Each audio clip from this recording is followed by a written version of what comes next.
Penguasa hitam putih lautan dunia. Pada suatu masa yang sangat jauh, ketika lautan masih sunyi dari suara mesin dan kapal besi, makhluk raksasa telah menguasai samudera dengan kecerdasan yang hampir menyaingi manusia. Di antara makhluk-makhluk itu, berdirilah satu sosok yang kelak dikenal manusia sebagai Orca atau Paus Pembunuh. Namun nama itu sesungguhnya keliru, sebab Orca bukanlah pembunuh tanpa akal, melainkan pemburu paling cerdas yang pernah lahir di lautan. Sejarah Orca adalah kisah tentang kecerdasan, keluarga, kekuatan, dan dominasi alam yang berlangsung selama jutaan tahun. Orca secara ilmiah dikenal dengan nama Orcinus orca, anggota terbesar dari keluarga lumba-lumba, Delphinidae. Fakta ini sering mengejutkan banyak orang, sebab tubuh orca jauh lebih besar dibanding lumba-lumba lain. Namun justru disinilah letak keistimewaannya. Orca menggabungkan ukuran raksasa paus dengan kecerdasan sosial lumba-lumba. Para ilmuwan meyakini bahwa nenek moyang orca mulai berevolusi sekitar 6 hingga 10 juta tahun lalu, ketika mamalia laut mulai beradaptasi dari kehidupan darat menuju samudera terbuka.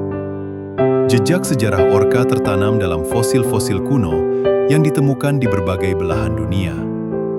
Fosil tersebut menunjukkan bahwa leluhur orca sudah memiliki gigi besar dan struktur rahang kuat, menandakan peran mereka sebagai predator puncak sejak awal evolusi.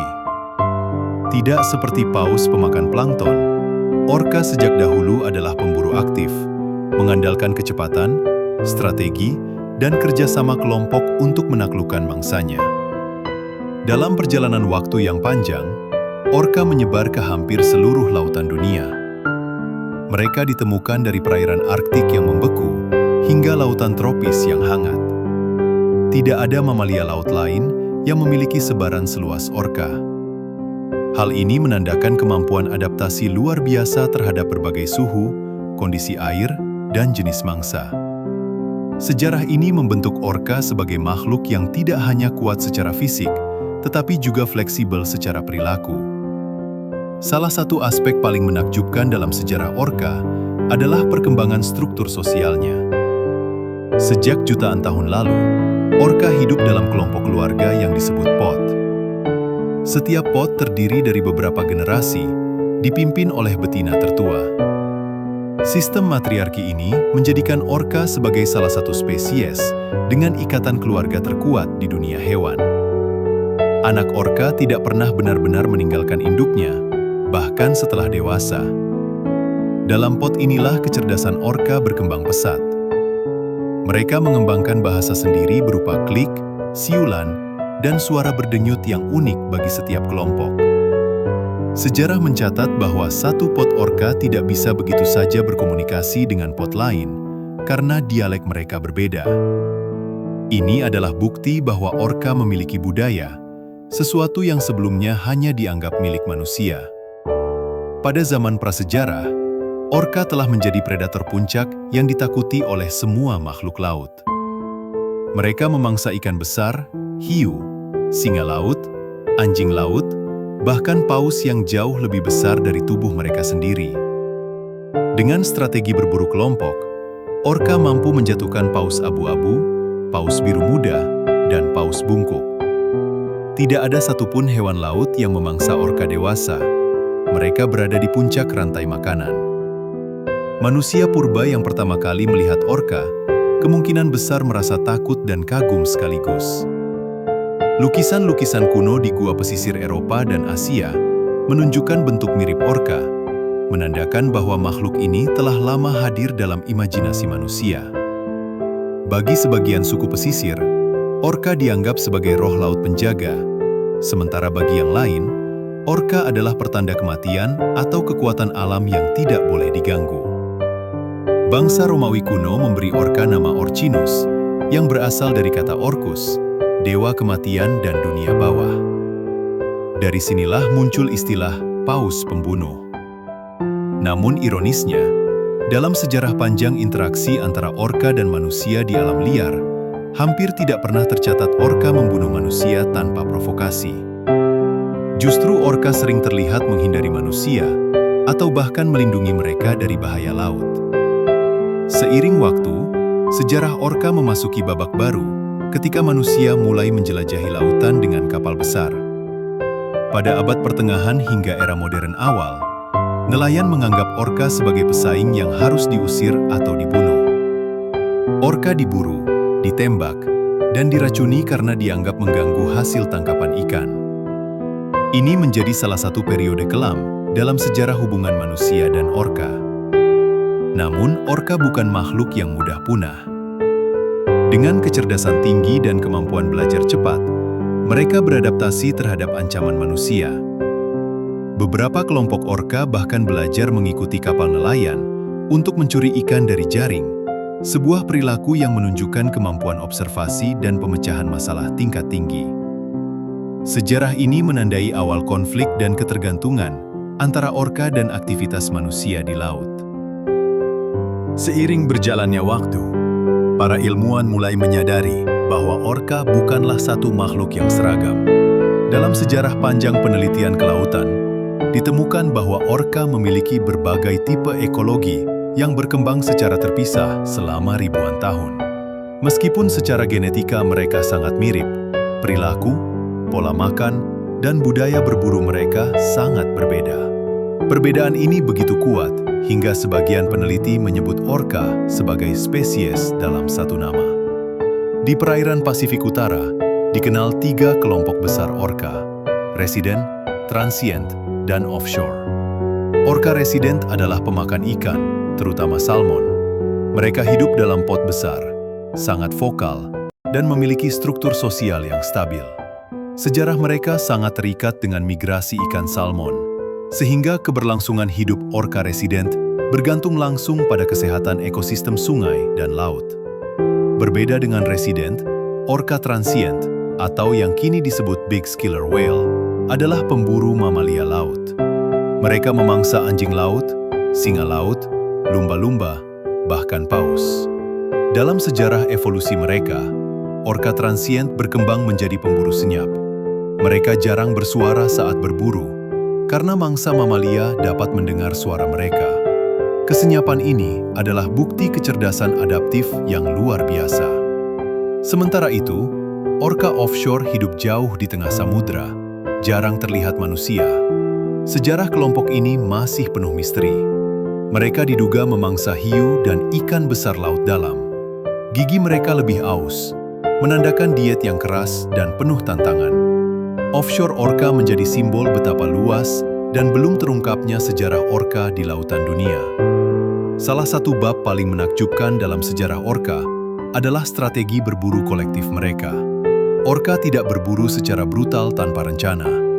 Mereka merancang serangan seperti pasukan terlatih. Di perairan Antartika, orka diketahui menciptakan gelombang besar untuk menjatuhkan anjing laut dari bongkahan es.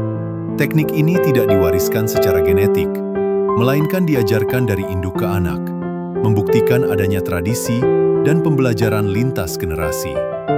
Dalam perburuan paus besar, orka menunjukkan kesabaran yang luar biasa.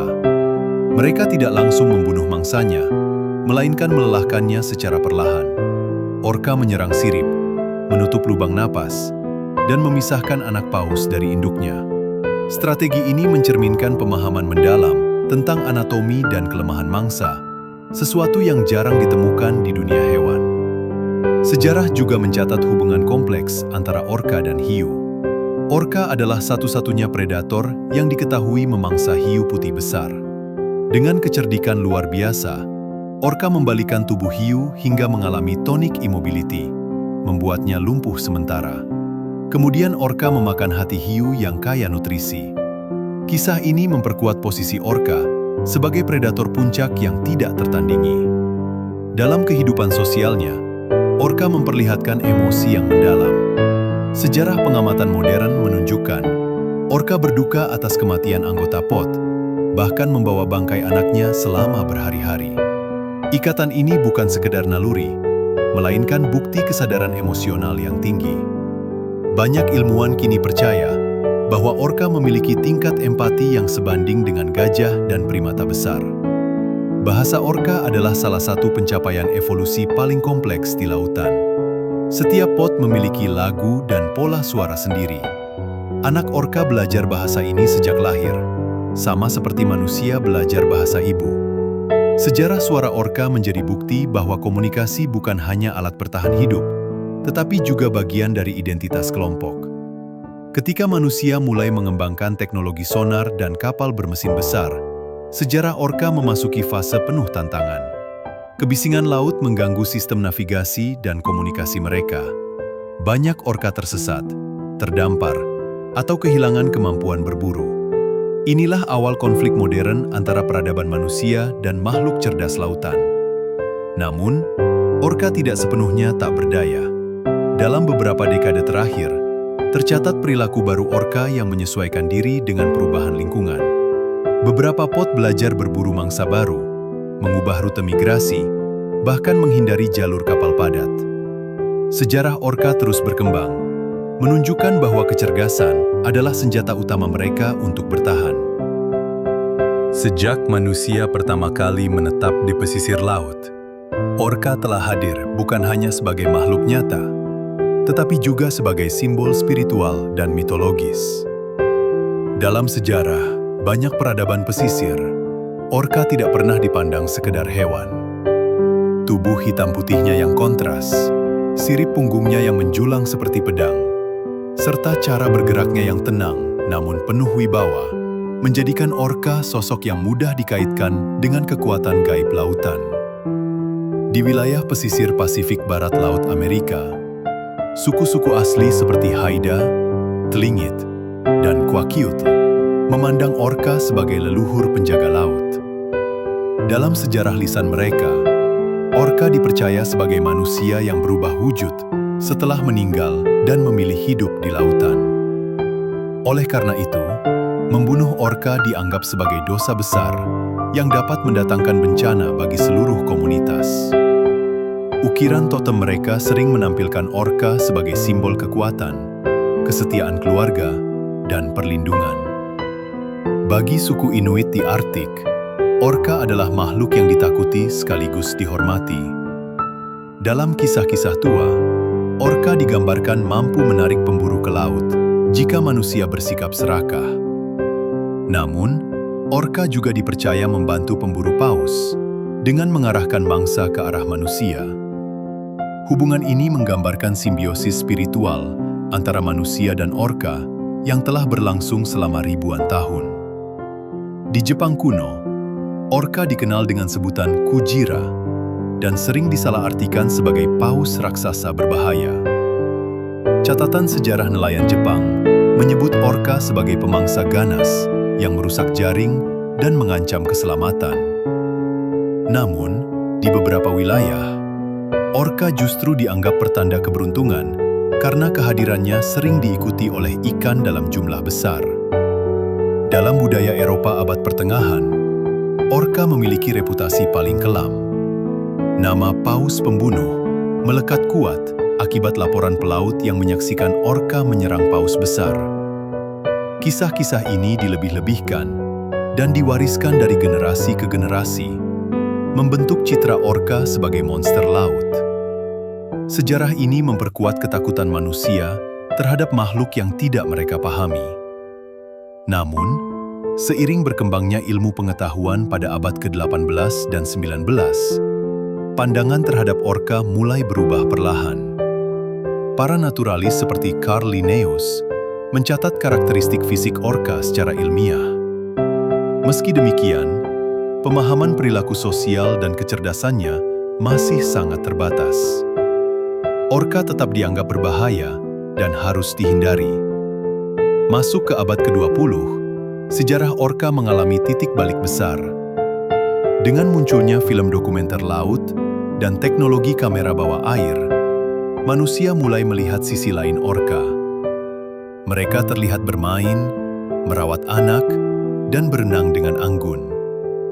Citra monster mulai tergantikan oleh gambaran makhluk cerdas dan emosional. Namun, perubahan persepsi ini datang bersamaan dengan tragedi besar dalam sejarah orka. Pada tahun 1960-an, Hingga 1970-an, penangkapan orka hidup-hidup untuk pertunjukan menjadi industri menguntungkan. Orka ditangkap dengan cara brutal, dipisahkan dari keluarga mereka, dan dipindahkan ke akuarium. Sejarah mencatat jeritan sonar dan kepanikan pot orka saat satu anggotanya direnggut manusia. Banyak orka mati dalam proses penangkapan ini. Orka yang berhasil ditangkap kemudian dipamerkan sebagai hiburan. Mereka dipaksa tampil, melompat, dan membawa pelatih di punggung mereka. Di mata penonton, orka terlihat patuh dan ramah. Namun, di balik itu, sejarah kelam ini menyimpan penderitaan mendalam. Tangki sempit, isolasi sosial, dan stres kronis menyebabkan penurunan kesehatan fisik dan mental orka. Dalam kurungan, orka mulai menunjukkan perilaku tidak normal. Berenang berputar tanpa henti, agresi terhadap sesama orka, dan bahkan menyerang pelatih manusia. Insiden-insiden ini membuka mata dunia bahwa orka bukan hewan yang cocok untuk dikurung. Sejarah pertunjukan orka menjadi cermin kesalahan manusia dalam memahami makhluk cerdas lautan. Gerakan penyelamatan orka mulai muncul dari kalangan ilmuwan, aktivis, dan masyarakat umum. Buku, film, dan penelitian mengungkap penderitaan orka di penangkaran. Perlahan, suara publik berubah. Orka tidak lagi dilihat sebagai hiburan, melainkan sebagai makhluk yang berhak hidup bebas di lautan. Dalam sejarah panjang orka, terdapat individu-individu tertentu yang kisah hidupnya melampaui batas ilmu pengetahuan dan masuk ke dalam kesadaran global manusia. Orka-orka ini bukan sekedar objek penelitian, melainkan simbol dari hubungan rumit antara manusia dan alam. Salah satu kisah yang paling mengguncang dunia adalah kisah orka yang hidup dan mati di penangkaran, membuka mata jutaan orang tentang penderitaan makhluk cerdas ini. Pada dekade akhir abad ke-20, pertunjukan orka menjadi ikon hiburan modern. Taman-taman laut memamerkan orka sebagai bintang utama, menggambarkan mereka sebagai hewan ramah dan penurut. Namun, di balik sorotan lampu dan sorak penonton, sejarah mencatat tekanan psikologis berat yang dialami orka. Mereka hidup di kolam sempit, terpisah dari keluarga, dan dipaksa menjalani rutinitas yang bertentangan dengan naluri alami mereka. Beberapa orka menunjukkan tanda-tanda trauma berat, sirip punggung yang roboh, perilaku agresif, dan ketidakstabilan emosi menjadi pemandangan umum di penangkaran. Fenomena ini hampir tidak pernah terjadi pada orka liar. Sejarah ini menjadi bukti nyata bahwa lingkungan buatan tidak mampu menggantikan kebebasan lautan luas. Puncak perubahan persepsi dunia terjadi ketika film dokumenter Blackfish dirilis. Film ini mengungkap sejarah kelam penangkapan dan penahanan orka, serta dampaknya terhadap kesejahteraan mereka. Dokumenter ini menjadi titik balik besar, memicu gelombang kritik terhadap industri hiburan laut. Banyak orang yang sebelumnya mengagumi pertunjukan orka, kini merasa bersalah dan marah. Setelah film tersebut, sejarah orka memasuki era advokasi global. Kebijakan publik mulai berubah. Beberapa negara melarang pembiakan orka di penangkaran. Taman Laut mengumumkan penghentian pertunjukan orka secara bertahap. Kesadaran bahwa orka memiliki hak moral untuk hidup bebas mulai diterima secara luas. Di sisi lain, penelitian ilmiah semakin memperkuat argumen konservasi. Studi menunjukkan bahwa orka memiliki ingatan jangka panjang yang kuat. Mereka mampu mengingat individu lain selama puluhan tahun. Kisah orka yang mengenali kembali sesamanya setelah lama terpisah memperlihatkan kedalaman emosi yang selama ini diremehkan. Sejarah juga mencatat perilaku altruistik orka terhadap spesies lain, termasuk manusia.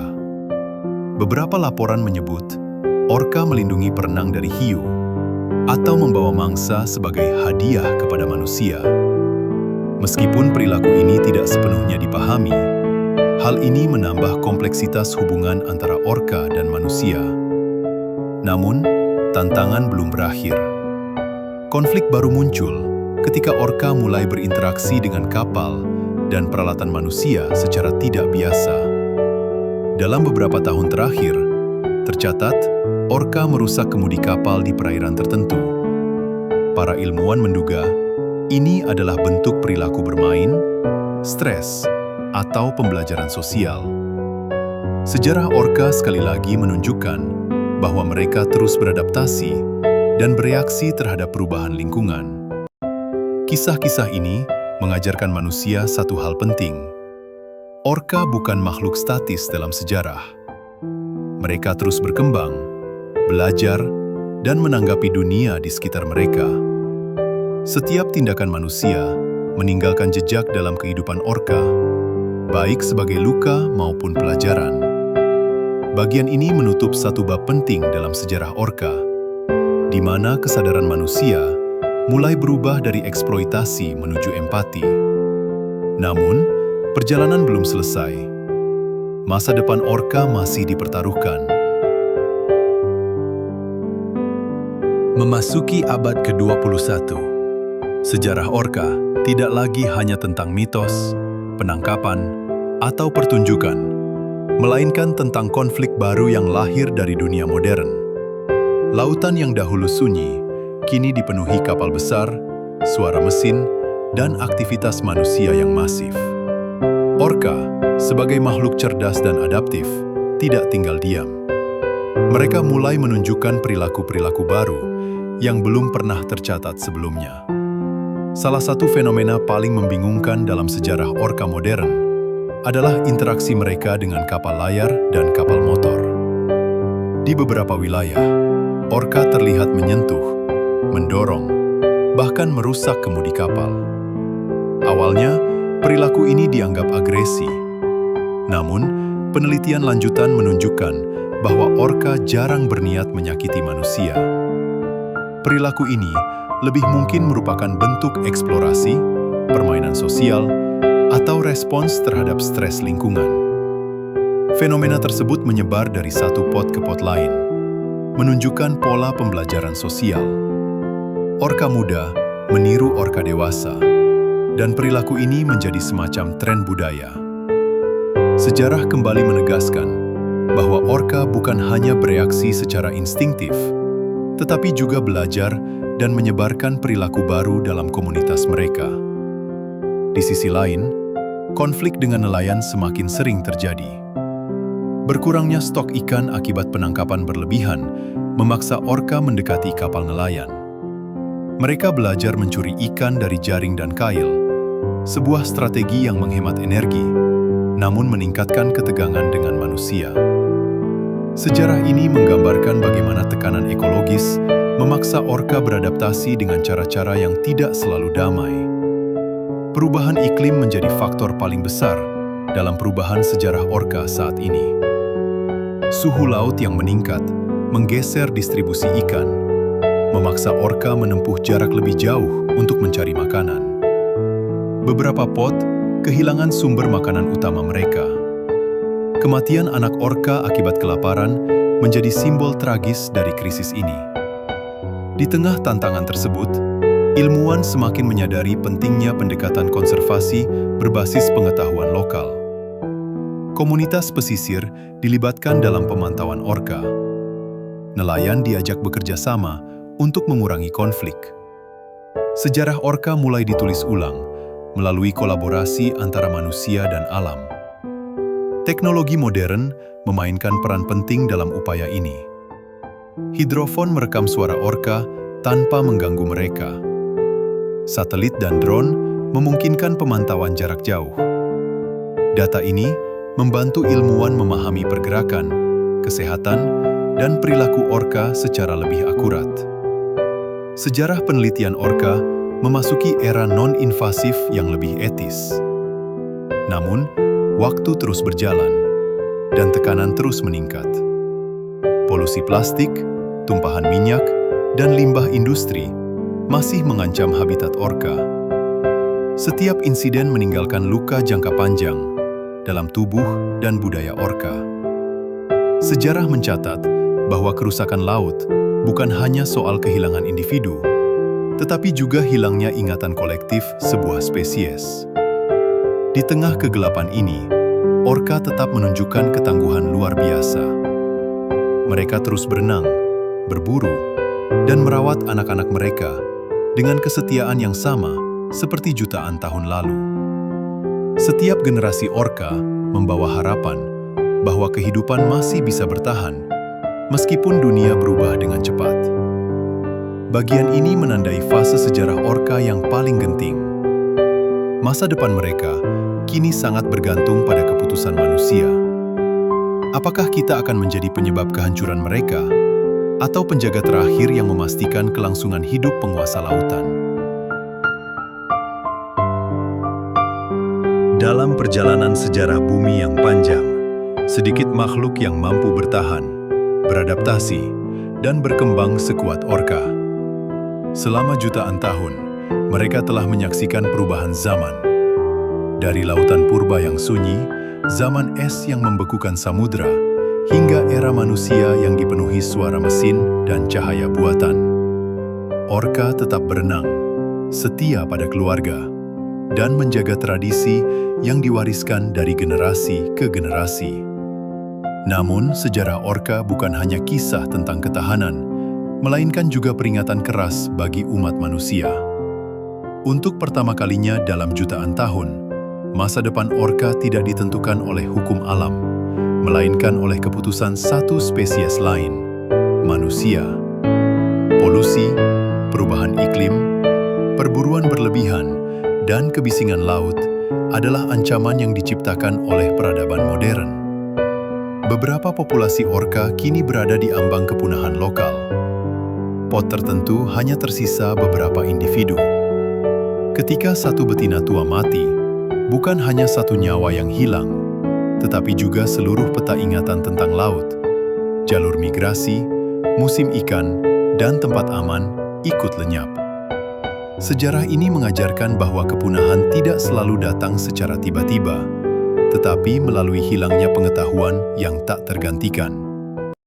Di berbagai belahan dunia, upaya penyelamatan orka terus dilakukan. Kawasan konservasi diperluas, peraturan penangkapan ikan diperketat, dan kebisingan laut mulai diatur. Generasi muda manusia, melalui pendidikan dan media, tumbuh dengan kesadaran baru bahwa orka bukan hiburan, bukan musuh, melainkan sesama penghuni bumi. Orka sendiri seolah memberi pelajaran tentang bagaimana hidup seharusnya dijalani. Mereka setia pada keluarga, menghormati yang tua, merawat yang lemah, dan bekerja sama untuk bertahan hidup. Nilai-nilai ini tercermin dalam setiap gerakan mereka di lautan luas. Sejarah orka bukan sekedar catatan ilmiah, tetapi cermin moral bagi peradaban manusia. Ketika manusia memilih untuk melindungi orka, sebenarnya kita sedang melindungi lautan itu sendiri. Orka adalah indikator kesehatan ekosistem. Jika orka sejahtera, laut pun seimbang. Jika orka menderita, itu adalah tanda bahwa bumi sedang terluka. Sejarah orka menjadi alarm bagi masa depan planet ini. Pada akhirnya, kisah orka adalah kisah tentang hubungan antara kekuatan dan kebijaksanaan. Orka memiliki kekuatan untuk menjadi predator paling ditakuti. Namun mereka memilih hidup dalam harmoni sosial yang kompleks. Manusia memiliki kekuatan teknologi yang jauh lebih besar. Pertanyaannya, apakah kita memiliki kebijaksanaan yang sama? Sejarah panjang orka belum berakhir. Setiap hari, mereka terus berenang di samudra, membawa cerita masa lalu dan harapan masa depan. Kini, pena sejarah itu berada di tangan manusia. Apa yang akan tertulis selanjutnya, kepunahan atau kelestarian, akan menjadi warisan bagi generasi yang akan datang. Dan di bawah permukaan laut yang dalam, orka tetap bernyanyi. Lagu-lagu mereka menggema sebagai saksi zaman. pengingat bahwa kehidupan di bumi saling terhubung, dan bahwa menjaga satu spesies berarti menjaga seluruh dunia.